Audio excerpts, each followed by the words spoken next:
Today, I'm answering a question I received from one of our readers of Dental Startup Academy, who's a doctor in his own practice who has multiple office team members and who also happens to be using Open Dental as his practice management software.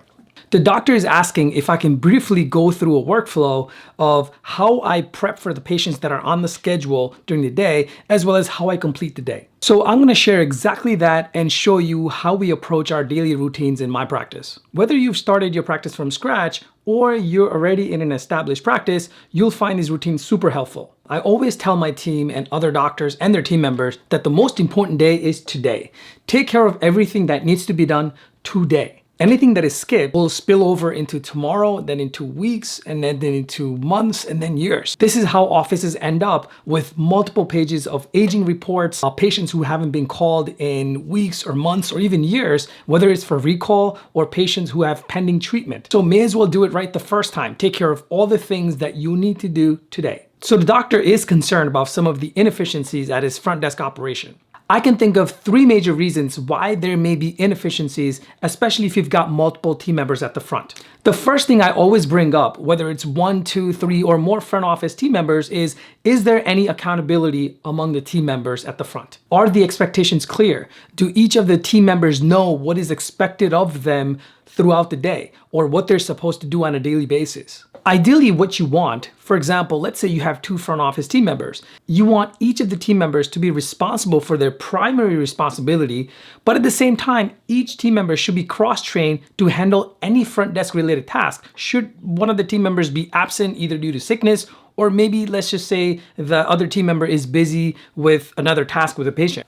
The second reason for inefficiencies at the front is there's no written routines or checklists for daily, weekly, monthly tasks. Unless the team is aware of what needs to be done on a daily basis, it's always like you're putting out fires and you're constantly dealing with the situation as it comes along instead of taking a proactive approach to getting things done. The third big reason is there's no follow through by the owner doctor and or the office manager. If you've got a list of things that need to be done, someone has to be checking whether or not they're actually being done, because otherwise there's really no point in having checklists, whether they're written or digital. So if a certain team member realizes that no one's really checking whether some things are being done, there's really no accountability. The reason why that is because there's no follow through. So those are the big 3 reasons why there are inefficiencies at the front, usually when there is 1 or more front office team members. So let's come back to the doctor's original question of what the daily workflow looks like from start to finish. As I'm going over this, understand that this is how I do it in my practice. I've tried other ways, but this works best for my practice, in my opinion. Whatever's working for me may not necessarily work for you, so you'll have to try and see if it works in your practice. But having said that, there's no reason the things that I'm going to discuss in this video shouldn't be helpful in making your team at the front more efficient. So let's start with our daily flow. First is appointment confirmations. Every single appointment on the schedule should be confirmed. This process actually starts 2 to 3 weeks prior to the scheduled appointment. Depending on which system you're using in your practice, you should be sending out appointment reminders, whether it's via email and or text.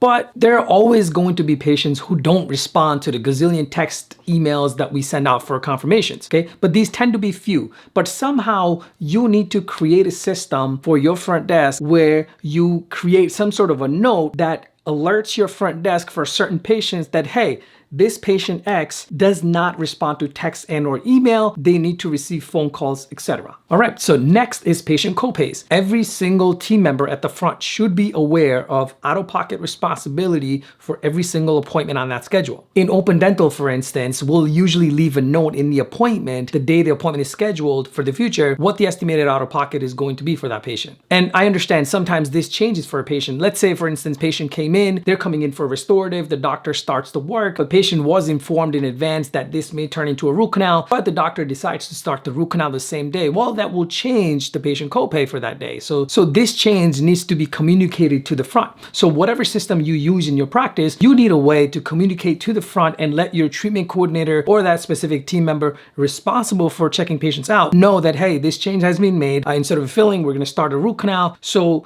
the treatment coordinator can then right there and then let the patient know that there's going to be a change in the out-of-pocket, or you can do it at the end. So in my practice, we're using Teamio to chat with our front desk team members whenever there's a change in the operatory. So let's say, for instance, myself or my clinical assistant will just type in the text in the chat box, and either one or more team members that are in that chat room can see that message. And in fact, this message can be seen by anywhere in the practice. I do want to bring up an important point here since we're talking about patient copays. What your front desk team members say to the patient, and more importantly, how they say it to the patient, matters big time. When your patient is checking out, for example, and one of your team members just happens to be looking at the computer and looking at the schedule, looking at their patient's treatment plan that's standing in front of them, and they're trying to determine their copay, and they look up at the patient and tell them, well, I think, Caroline, your copay is going to be $30 today. This raises a lot of red flags in the patient's mind. From the patient perspective, that personnel at the front is supposed to know everything inside out about that patient's insurance. That's just the reality today in how dental offices operate. We're supposed to know everything about the patient's insurance. And I get it. I mean, put yourself in the patient's shoes. You probably would lose confidence in that personnel also that's trying to help you. Imagine there's two different ways to collect this copay from the patient. One is, well, Caroline, I think your copay is going to be $30 versus,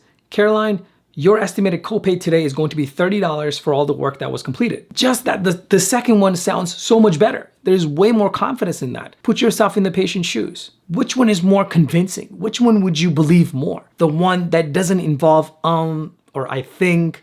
All right, so what you say and how you say it to the patient matters big time. This is not an example I just made up. When I did my startup, I hired and let go of 3 different front office receptionists that were experienced in just the first 4 months. I learned the hard way, and after that, I changed everything because I never wanted to go through that again. So the confidence that I'm referring to comes from having all the information on hand to be able to tell the patients what their financial obligation is going to be. Which brings me to my next point, which is also part of our daily workflow, is that all patients on schedule should have their dental insurance verified. Whether it's existing or new patients, every single patient's dental insurance should be verified. I understand that there are exceptions to this, especially when that new patient tells you over the phone that they don't have their card yet, but they will bring it into that appointment. Or that emergency walk-in patient who's a new patient who comes in with a toothache and hands you their insurance card. Let's talk about patients that are on schedule today who you may have sent out pre-authorizations for. If you've got patients on schedule who are coming in for work and you've sent out pre-authorizations or predeterminations for the work to be completed and you've got approval on file,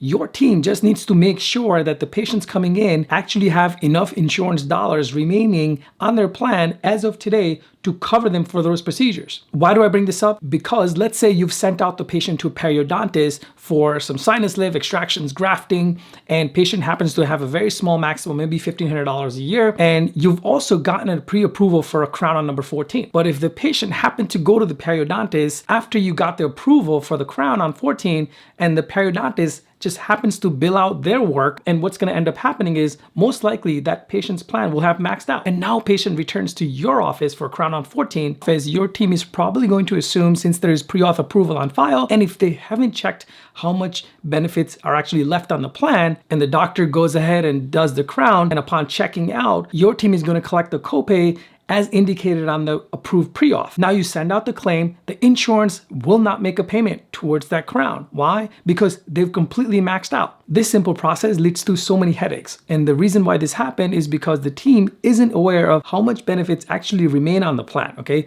Because there's an assumption, since we have a pre-auth approval on file, the insurance is going to pay. And now you've told the patient their copay, claim went out, it got rejected, meaning there was no payment, and now your office is going to bill the patient for the remainder amount, which the insurance didn't cover. Most patients will actually make that payment, okay, when you bill them for the remainder that the insurance didn't cover. However, we all know, we all have those patients in our practices that are literally going to stick to everything we said in the office, and they're going to stick by it and say, well, no, you told me that my copay was going to be this, and it was already approved, so why am I responsible for the payment? And they're just not going to want to pay. So to avoid these situations from happening in the first place, we do the extra work of sending in a pre-authorization, as well as making sure on the day the patient is coming in, how much benefits are left. I understand it's an extra work that you're doing, but at the same time, in order to get paid for your services, your team has to do this step. Let's go on to the next part, which is keeping a productive schedule. Instead of focusing on the end of the month, or 3 weeks out, or even beginning of next month, I like to focus on the next 2 weeks scheduled production. You should have some sort of production goal for each day you're in the practice. If there are holes in the schedule in the next 2 weeks, it should be your team's first priority to fill those holes to meet the production goals. I used to look far out 3 weeks out, which would be at the end of the month or beginning of next month. But over time, I've realized that further out the appointments are from the time they're scheduled, more likely the patients are to cancel those appointments. And that's why I usually focus on the next 2 weeks only. In my practice, we used to do this manually by having written down production goals for specific days, as well as writing down what the actual scheduled production is and where the holes are. And those are the days I will have my team focus on. And now we've switched over to using Teamio, which shows me the net scheduled production for the next 2 weeks. I'm also able to set up provider goals for specific days in the practice. With a quick glance at this screen that shows me my next 2 weeks scheduled production, my team is able to right away see which days they need to focus on. If there's a green thumbs up, which means we've met our scheduled production goals, and the ones where they don't see the green thumbs, those are the days they need to focus on. And this is checked on a daily basis because schedule may change. Patients may call in, they either cancel appointments or they may switch the days, which affects our scheduled production. So this screen is checked pretty much a few times a day for every day for the next 2 weeks. So you know which day they need to focus on to meet the production goal by filling the holes with production. All right, continuing on to the next part into our daily workflow is checking on the electronic claim software dashboard for any claims that are rejected or kicked back. I use Dental Exchange in my practice. So for the claims that were sent out the night before, Dental Exchange will show us if there are any claims that are kicked back or rejected, either due to having wrong information on the claim, or maybe the system couldn't find the patient's insurance, which means the insurance was no longer effective. This should be checked on a daily basis, usually during the earlier part of the day, because if the patient's insurance is ineffective, then the team needs to reach out immediately to the patient to get the new insurance information. Yes, this will happen. Patients will forget to give you new insurance information, especially if it's changed, and your team needs to check this on a daily basis. All right, let's talk about pending pre-authorizations. You need to have a system in your practice where your team can look at the schedule and say, just by looking at the appointments, for which patients pre-authorizations were sent out, and if they were sent out, whether they're received or not received. I'll show you a simple system I use in my practice using Open Dental appointment colors. You should think about creating some sort of a system using whatever practice management software you're using if you're not using Open Dental. So let's take a look. So whenever we send out pre-authorizations for procedure for patient, we're always gonna pre-schedule that patient for about 2 weeks out because we know we can get the pre-authorization back before that. And so at that point, what we'll do, when that appointment is created, we will go ahead and create an appointment color that indicates to us or to the team that, hey, a pre-authorization was sent out, but it's not received. So now your team is looking at the schedule on a daily basis because that's part of their workflow. And as they're looking, they're also looking for appointment colors which indicate, hey, pre-authorization was sent out, but it hasn't been received yet. So if they see something for a patient who's coming in 3 days, it's a clue to your team to say, hey, I need to reach out to the insurance to make sure they have everything they need to process this patient's pre-authorization. And of course, once the pre-auth results come back from the insurance, prior to the patient's visit, your team is going to mark them received within the practice management system and also change the appointment color to indicate the fact that pre-auth was received. All these little steps, all of this work is to make sure that you get paid for the work you guys do on your patients. Let's talk about patient checkout process. First, you want to make sure the correct procedures are actually attached to the appointment. Before marking the appointment complete or closing out the appointment, your team should review the treatment plan and then look at the procedures patient actually came in for to let the patient know correct estimate of the out-of-pocket. Then you want to generate the claim, make sure correct procedures are attached to the claim. You want to then collect the out-of-pocket from the patient. And when you mark the payment in patient's chart, you want to select the procedures to which the payment should go to. Make sure the patient has set up their next appointment, especially if they have work left in their treatment plan. If the patient does not schedule, your team should be asking for permission to follow up, and then they should be setting up some sort of follow-up reminder on whether it's on Open Dental, whatever practice management system you use, or you may be using some sort of an outside calendar system. Whatever it is, it needs to remind your team member to reach out to that patient on that specific day and to schedule that appointment. If the patients no longer have any treatment left in their treatment plan, your team should be setting up their next recall appointment. Regardless, every patient should leave with a next appointment. All right, let's talk about the end of day or how we close out our day. This should not take more than 5 minutes after seeing your last patient. Now, first thing is you want to batch send all the claims that have been already generated after each appointment during the checkout process. Now, for the front desk team member, you want to collect all the claim payments that were entered today, whether it's in form of check or EFTs. Now, for any claim payments that were less than expected, meaning the insurance didn't cover fully what you expected, that team member should be sitting down with the owner doctor and or the manager and reviewing, one, whether you need to resubmit the claim to the insurance with more documentation or whatever it is they requested, and make sure your team member actually follows up on this by setting outstanding claim follow-ups. Two, whether you're just gonna write off the unpaid amount, or three, whether or not you're gonna bill the patient for the unpaid amount. The team member should also be collecting all the credit card receipts, EFTs, or any third-party payments. Now, for the owner/manager, along with the front desk team member, should run a payment report. Now you wanna match up all the credit card receipts, the checks entered, the EFT payments, third-party payments, everything, and make sure it matches up with what's on the payment report. You also wanna run a daily adjustment report, which is gonna show you any discounts that are applied to patient accounts. The owner doctor/the manager should be doing all of this on a daily basis to make sure daily errors don't add up to weeks, to months, and then to years. All right, so from the scheduling perspective, that's pretty much our flow in my practice, okay?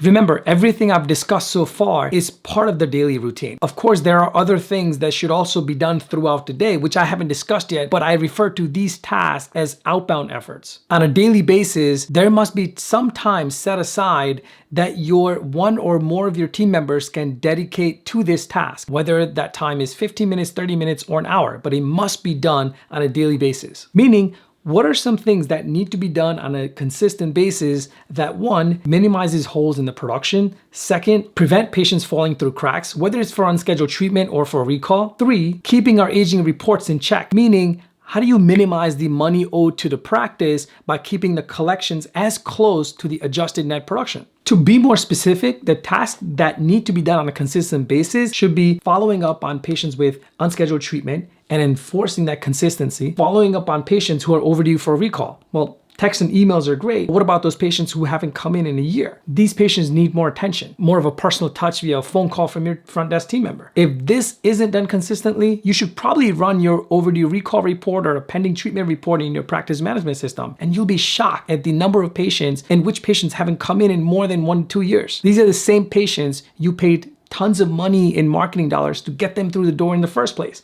and now they're just leaving through the back door. Also, following up on outstanding claims that are more than 30 days old and having some sort of a system in place where your team can actually follow up on certain claims which need more attention. It requires more than one follow-up, maybe more than 2 follow-ups. And finally, following up on patients with balances. This should be minimized from the get-go. We all hate making collection calls, but this also has to be done on a consistent basis to make sure we minimize our aging. You've heard me say the word consistency gazillion times already.